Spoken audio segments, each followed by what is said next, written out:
চট্টগ্রামের হাটহাজারী এখন একেবারে বারুদে ভরা আগুন। কোথা থেকে শুরু হয়েছে ঘটনা? জশ্নে জুলুসের গাড়ি ভাঙচুর, নাকি ফেসবুকে অসবল অঙ্গভঙ্গির ছবি? কেউ বলছে একটাই ঘটনা, কেউ বলছে একটার পর আরেকটা। রাস্তা অবরোধ, টায়ার জ্বালানো, বাস ভাঙচুর, পুরো এলাকায় এখন যুদ্ধক্ষেত্রের মতো। সেনাবাহিনী, র্যাব, পুলিশ সবাই মাঠে নামতে বাধ্য হয়েছে। কিন্তু প্রশ্ন হলো, আসল সূত্রপাত কোথায়? এটা কি প্ল্যান করা দাঙ্গা, নাকি আকস্মিক উত্তেজনা? সত্যিটা জানলে আপনি চমকে যাবেন। আমি একটু ক্লিয়ার করে বলতে চাই, হাটহাজারীর ঘটনা আসলে কিভাবে শুরু হলো। গতকাল চট্টগ্রামের হাটহাজারীতে দুই রকম খবর বের হয়েছে। একটা হলো জশ্নে জুলুসের গাড়ি ভাঙচুরের ঘটনা, আরেকটা হলো মাদ্রাসার সামনে একজন যুবকের অসবল অঙ্গভঙ্গি করে ছবি তুলে ফেসবুকে পোস্ট করার ঘটনা। প্রশ্ন হলো, এই দুইটা ঘটনা কি একসাথে কানেক্টেড, নাকি আলাদা আলাদা ঘটনা?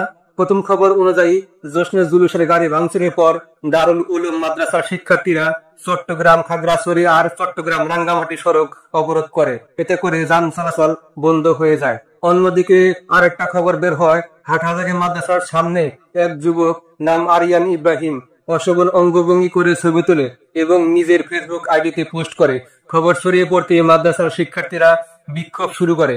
সন্ধ্যার দিকে পুলিশ তাকে আটক করে এবং সে ভিডিও বার্তায় দুঃখ প্রকাশও করে। কিন্তু এর মধ্যেই শিক্ষার্থীরা ও স্থানীয়রা সড়ক অবরোধ করে ফেলে, টায়ার জ্বালায়, একটি বাসও ভাঙচুর করে। এই অবস্থায় উপজেলা প্রশাসন জরুরি অবস্থা ঘোষণা করে এবং 144 ধারা জারি করা হয়। মানে 5 জনের বেশি লোক একসাথে জটলা করতে পারবে না, কোনো অস্ত্র বহন করা যাবে না, কোনো সমাবেশও করা যাবে না। সেনাবাহিনী, র্যাব, পুলিশ, গোয়েন্দা সবাই মাঠে আছে। কিছু ভিডিওতে দেখা গেছে মাদ্রাসার ছাত্ররা লাঠিসোঁটা হাতে নিয়ে ট্রাক থেকে নেমেছে। আবার দেখা গেছে দুই পক্ষের মধ্যে মুখোমুখি অবস্থান। এখন প্রশ্ন থেকেই যাচ্ছে, এটা কি জশ্নে জুলুসের গাড়ি ভাঙচুরের ঘটনা থেকে শুরু, নাকি সেই অসবল অঙ্গভঙ্গির পোস্ট থেকে, নাকি দুটো ঘটনায় আলাদা আলাদা হয়ে একসাথে ঘটেছে? এমনকি শোনা গেছে কোথাও পদ উদ্দোলিত হয়ে দুজন মারা গেছেন, আবার বাঁশের সাঁকো ভেঙে অনেকে আহত হয়েছেন। কিন্তু এগুলো কি একই ঘটনার অংশ, নাকি আলাদা আলাদা, এখনো পরিষ্কার নয়। তবে একটা কথা পরিষ্কার, এই ধরনের পরিস্থিতি আমাদের দেশের ভাবমূর্তিকে আন্তর্জাতিকভাবে নেগেটিভ ভাবে তুলে ধরবে। তাই সব পক্ষকে ধৈর্য ধরার আহ্বান জানাই, আর প্রশাসন নিশ্চয়ই বিষয়টার সুষ্ঠু সমাধান করবে ইনশাআল্লাহ।